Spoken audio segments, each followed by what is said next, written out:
I'm looking forward to speaking with our guest.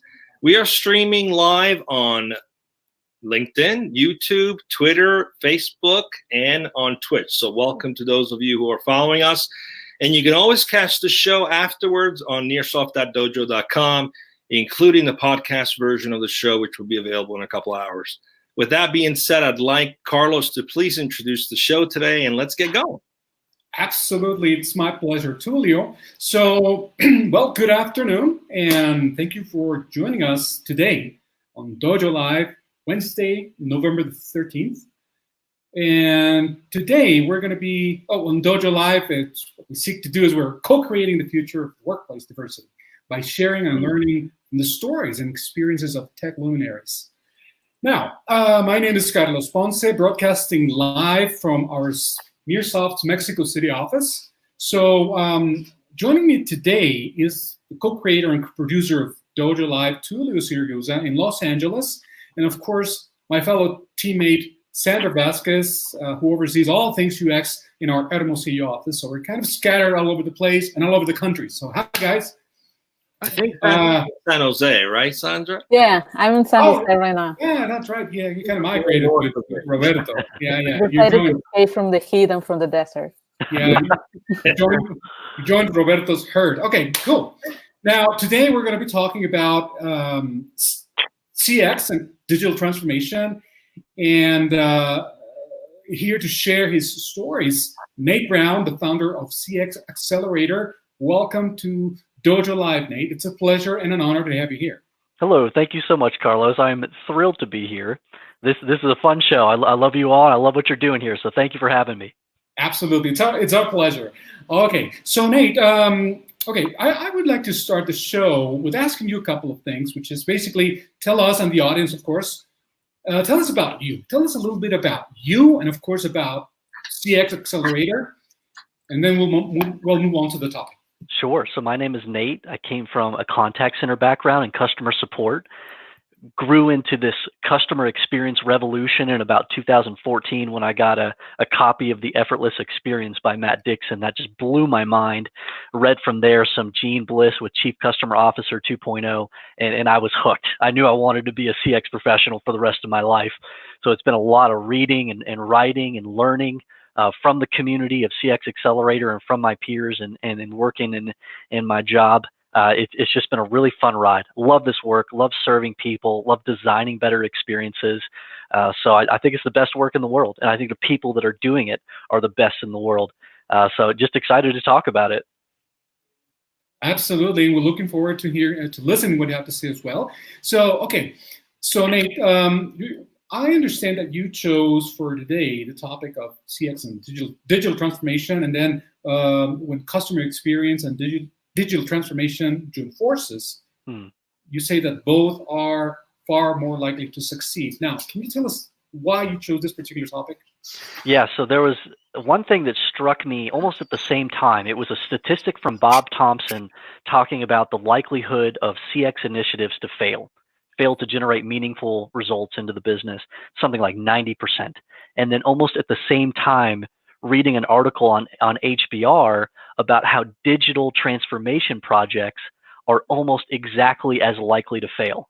It was almost like the same statistic applied in these two completely different arenas. So I was like, wow, I need to understand better this idea of digital transformation and digital experience. And in doing so, realized a couple things. Number one, digital experience and customer experience have to be aligned together. They have to be almost one and the same in terms of the objectives that they're trying to accomplish, the problems they're trying to solve. At the end of the day, we're trying to make the lives of our customers and our employees better. Is that not the goal of the digital transformation effort? The way we do that needs to be wrapped into this larger customer experience and experience management strategy. So it was almost like this wake-up call of, wow, I've been looking at digital transformation all wrong. I've been intimidated by these terms of AI and data science and machine learning and all these things that I consider to be the work of a CIO that's just off here, and realizing this is CX work. and this is one and the same that we need to be doing together and collaborating on these things. So that was what prompted me to want to learn more about this subject. I have now taken a course on Coursera on artificial intelligence. So I am not an expert yet in the area of digital transformation and AI, but the more I learn, the more that I identify the opportunities to collaborate between CX and DX. You said something interesting, Nate, that caught my attention, and I'm curious, based on what you've learned so far and your experience, if this resonates at all. But I think what's interesting is I have found myself sometimes choosing efficiency over relationship, right?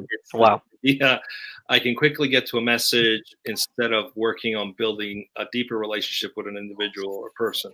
And that's a slippery slope, right? A lot of companies have gone in the digital transformation route, but it's become about efficiency, not necessarily about improving connection. And I'm curious whether you're seeing this pattern, or if you've seen this pattern, where the disconnect often happens to be that you're trying to improve the experience of the customer, but internally you haven't created the bonds and the infrastructure and the connection amongst the employees that actually will translate to something real outside. Is this something that you've seen and noticed in your search and in your experience? Love you to elaborate on that. What a great question. And it's funny because, you know, we were all talking about customer delight. Do you remember that? Like probably 8-9 years ago, it was like, let's roll out the red carpet for our customers. And then we all like, well, that was really stupid. You know, why do we do that? So we went ultra efficient. It was all about self-service, all about omni-channel, all about reducing all the effort that we can and just maximizing efficiency, which I think is good. And I think it's good that we went through that stage. But now the words you hear are all about customer success, relationship building, and personalization of the experience. So it's almost like the pendulum has swung this way towards ultimate efficiency, and now it's swinging back towards, instead of calling it delight, now we have better words for that, more meaningful words of what actually leads to a better customer experience. We've gotten smarter through this whole cycle, which is exciting to me, but it shows that you cannot go full bore into either one of these. If you're just all about personalization of the experience and this ultra high touch customer experience, there's not a return on investment there. There's not.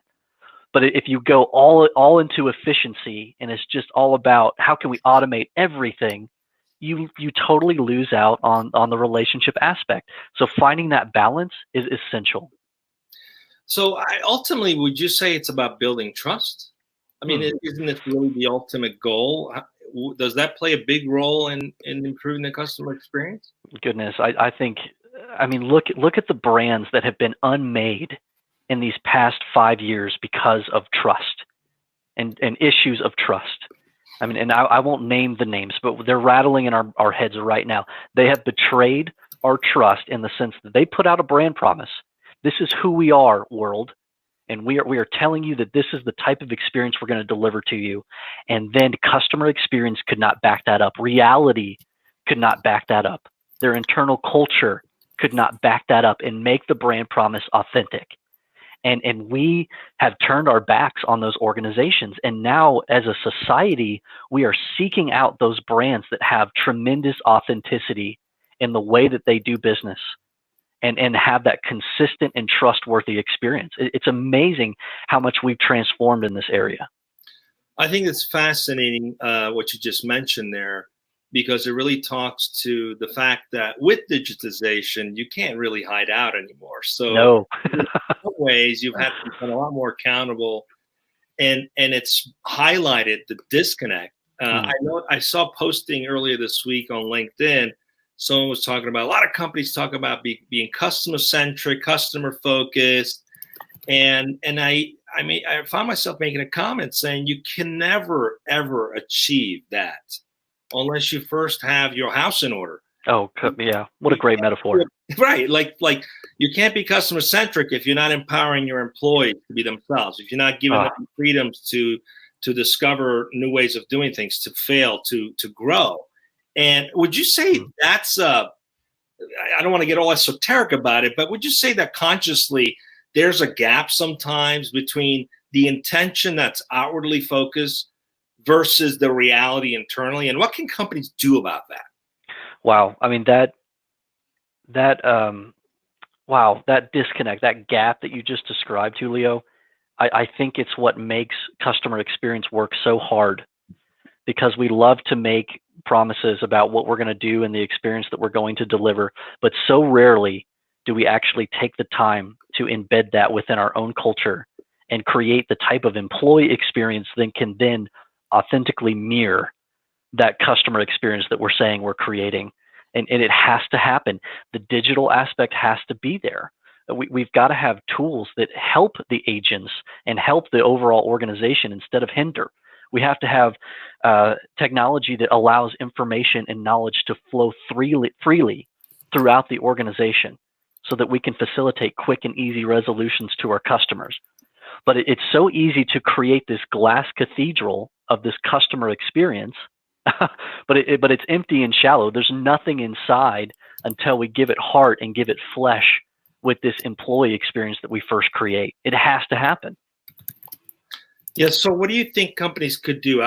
I'm thinking back to an interview I had a month or so ago with Trip Actions, and I remember speaking to their CEO, and they introduced the first transparency report. Really, they're actually sharing their customers' satisfaction scores publicly. Wow. And they internally also have a culture of learning and growing and transparency. So it's not, they're matched, and they've been growing like wildfire. It's an amazing company. It's awesome. So what do you think are some suggestions or some best practices or insights that people could learn from the experience you've had, from the knowledge you've gathered? What would you share with those organizations struggling with this? Some basic block and tackle, perhaps, that you would recommend?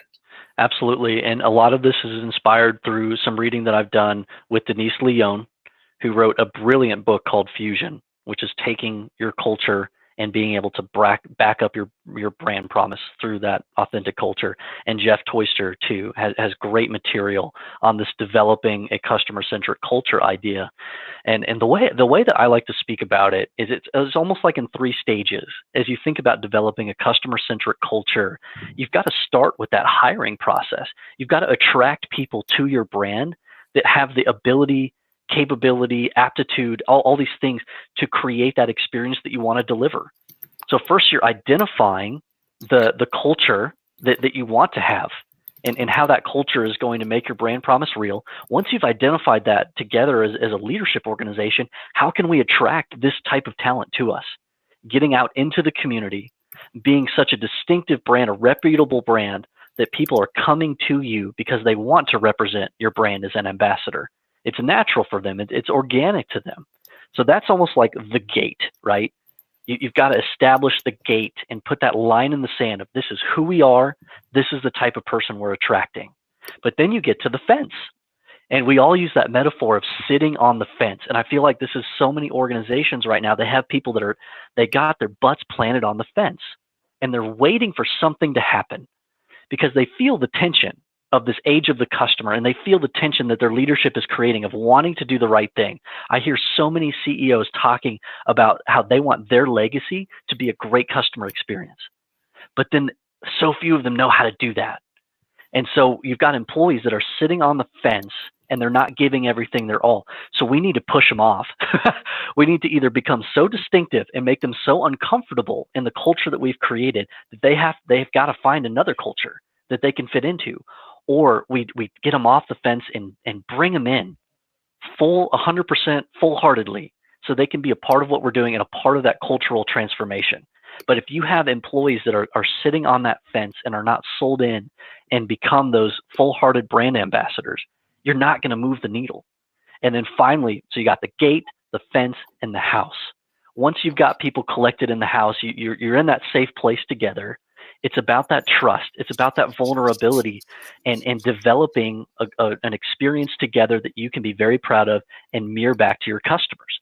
So just think about that metaphor of the gate, the fence, and the house, and you'll be well on your way to creating a customer-centric culture. Okay, so let's assume we have all those things in place. Great metaphor, by the way. Thank you.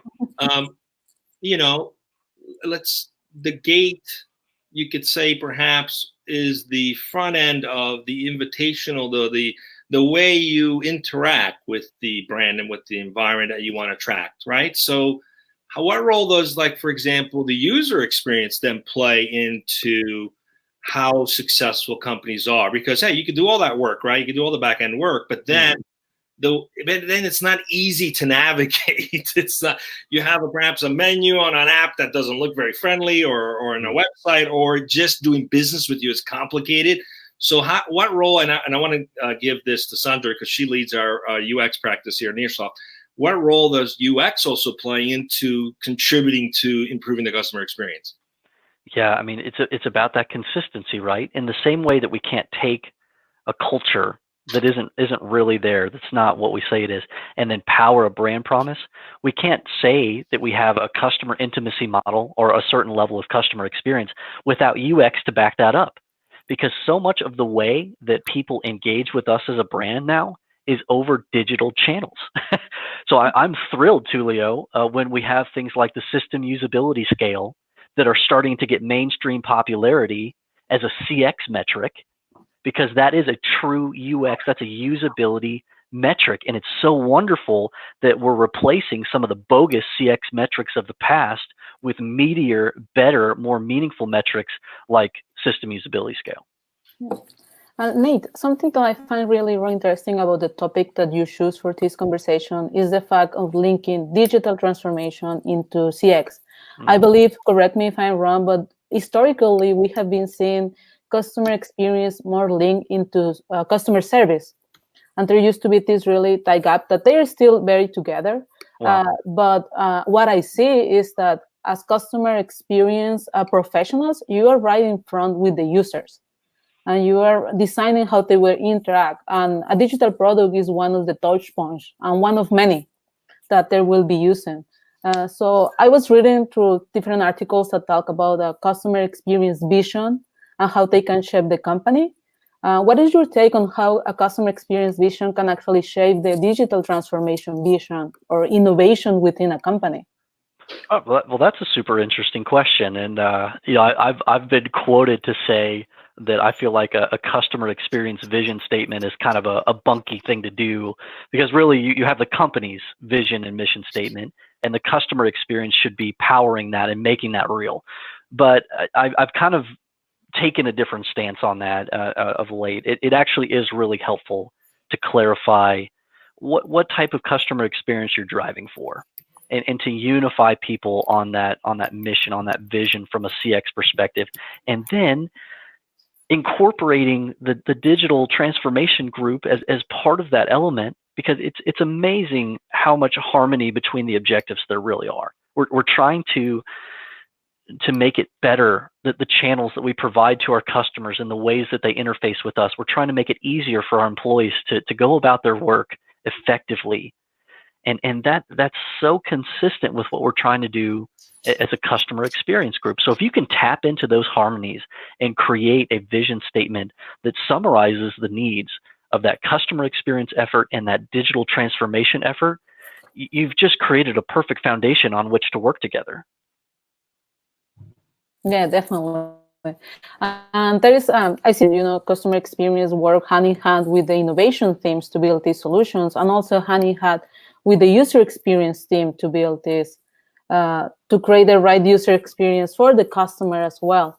We have a saying here at Nearsoft that we are the product people best right hand and the developers best friend. So I was wondering, how is your from your experience, how are the teams you interact with within the organizations? Yeah, that's a great question. I'm a huge advocate for a CX change coalition across functional groups. Andrew, you mentioned that a lot of times customer experience was rooted in like a customer support function historically. We see there's just an article on HBR about how we should take the CMO, the Chief Marketing Officer, and make that the CXO, Chief Experience Officer. So a lot of times we're seeing customer experience embedded inside of marketing. But I mean, the crazy thing, and this is a Jean Blissism, so she talks about the power core of the organization, the part of the organization that has the clout, the influence, the money. It's becoming more and more IT. Of course it is. because we have these data science projects that are dictating the future of the business, and a lot of times those live in IT. So we have this new evolution where we've got the marketing side and the support side going this way of proactive CX and experience management, but then sadly we have the IT side going this way of ultra AI and automation and efficiency and other things. Whoa, I mean, it's so critical that we don't allow those paths to diverge, that we make that power core of IT into a critical ally of ours. And the way we do that, instead of trying to take customer experience and make it into its little function over here in this little circle, and meanwhile we have this huge organization we're trying to influence, no, make a CX change coalition where you have a guiding strategist, some type of chief executive officer, but that individual has this coalition of people who are committed to the customer experience, committed to the digital transformation effort as well, and they are working together inside of their functions, inside of their divisions. One will represent UX, one's going to represent sales and marketing, one's going to represent support and all these different things. We've got to bring those people together into more of a fellowship of the ring type of scenario where they are on mission to destroy the ring in Mordor or whatever it is. They are working together towards one quest. But in that Lord of the Rings metaphor, there's not a single hero. It's not Gandalf. It's not Frodo. They are of one mind, and they are together working to achieve that wonderful customer experience that has been depicted. So that's what we need to create inside of these organizations, is more of that fellowship of the ring, guiding change coalition, instead of trying to just ram customer experience into different functional areas. That's an interesting observation. I can totally see how that becomes the forefront of everything, right? It's about the experience. And then within that, you also have how culture within the organization feeds in creating a good experience, how marketing plays a role, how the development and the product teams play a role. So it changes the dynamics from just this one thing out here and, we have to remember to focus on the customer experience. It becomes the focal point of everything. How many companies have you seen actually do that today? Is that a shift that's happening, or who could sponsor that shift? Is this going to have to be something that's driven by the CEOs? If you're a CX professional within an organization, how can you drive that kind of movement forward? What are some tips and ideas on how to best do that you've discovered? What I'm seeing, and I would love to get you all's opinion on this too. What I'm seeing happen now is this idea of, instead of having a chief customer officer, you have a chief experience officer type of role. I'm seeing more and more of that. And it includes some actual influence and ownership of the employee experience. Because I don't think a single person would argue with you at this point that the customer experience and the employee experience are just absolutely linked. So we have this new idea of this experience officer, but I think where that's going to continue to evolve is this idea of it's experience management, and it has to be owned by everyone. And so you'll have an executive, and it could almost be any executive. It could be that chief marketing officer. It could be your CTO or your CIO, who is leading this customer experience, digital transformation, this guiding coalition of change, where you have this cross-functional representation. I almost think it's less relevant about that executive role, and more about that group and the robust nature of that group who is aligned and on mission together. Yeah, what I'm hearing is in organizations that are less hierarchical by nature, command and control, that's a lot easier to organize, because you're basically, this is a function and there's a group of individuals across multiple disciplines organized around this function. It becomes really a purpose. You actually organizing behind a purpose. Right. In an organization where it's a little bit more structured, so what I'm hearing is take the lead and create this sort of consortium within those kingdom owners that has the purpose of improving the experience, both internally and externally. Great work. Yeah. Right. We're coming up on time. It's always like that when we're having fun. But I want to give Sandra any additional questions, and before we ask you one final question, and then part ways for today. Sandra, you have anything else you want to add? Just my last question is in terms of what will be your advice for a company that is just starting? You know, there are some companies that there might be somebody excited about this new concept for them, but they don't know where to start. So you have been there in the past. What will be your advice for that upcoming professional that want to take that road into the customer experience profession? Yeah, I've written a guide for that individual that you just described, Sandra. It's called the CX Primer, and it's basically my entire download of my mind over the past 6 years. So I've collected that and would love to extend that to anybody that's beginning this journey. I've gotten great feedback on this resource as a way to get started well, and it links you out and guides you out to all kinds of evolutions and developments over time as you mature your CX initiative. But I mean, if I were to say one thing as far as how to get started well, it is to begin with that employee experience and to start to think in terms of experience design together. And let's create something very special that we can then project and offer as a gift to our customers, because that's going to be the foundation of it anyway. So if you're just starting out, look around you. As I like to say, customer experience begins with the cubicle next door. We go back to the original comment about trust. Is it safe to say that the big question people should be asking themselves, especially leadership teams, is how do we increase trust amongst employees, which will then extend to the trust we create with our customers? Is that a fair question that they should ask? Oh my God. I think what you just stated, businesses are going to win or lose based on their intentionality of what you just said, Tulio. We are so attracted to authentic brands and to those that are earning the trust of their people and to their customers. Those are the organizations that are going to win in the future economy. Great. It's been great to have you as a guest today. Thanks for sharing these amazing words of wisdom. We'll make sure that on the nearsoft.dojo.com landing page of this show to include how to contact you and how to get access to your 6-year work. Yeah. I'd be interested in taking a look at that. Awesome. Carlos, back to you to wrap it up. Well, the only thing left for me to do, first of all, as Tulio says, sometimes time flies when you're having fun, and we surely had fun. This was a very entertaining, educational conversation that we had, and I'm sure our viewers found it so as well. Well, Nate, the only thing left for me to do is just send a big, heartfelt, warm thank you to you for having been with us today, and also thank our viewers for being here with us on Dojo Live. Thank you.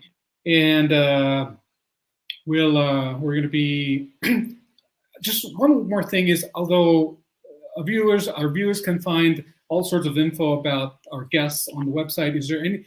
Yeah, can they get a hold of you or reach out to you if they decided to do so? Yeah, I would love for you to swing over to that cxaccelerator.com. We've got some great facilitators in that community. Becky, Jenny, Jeremy, Kay, Erica, we're ready to serve you and to create an environment where you can learn and grow as a CX professional. So that's been the highlight of my life, other than being a father in these past couple of years, has been creating that CX Accelerator community. It has been such a pleasure, and would love to see you in there. Okay, so you're a father. That explains the shirt. Well, it's also Red Cardigan Day and the launch of Disney Plus. But yeah, that does explain the sweater. Thanks for being with us. Thank you all so much. Thank you, my teammates, Tulio and Sandra. Thank Great you, to have everyone. you here. Bye, everybody. Goodbye. Thank you. Bye-bye.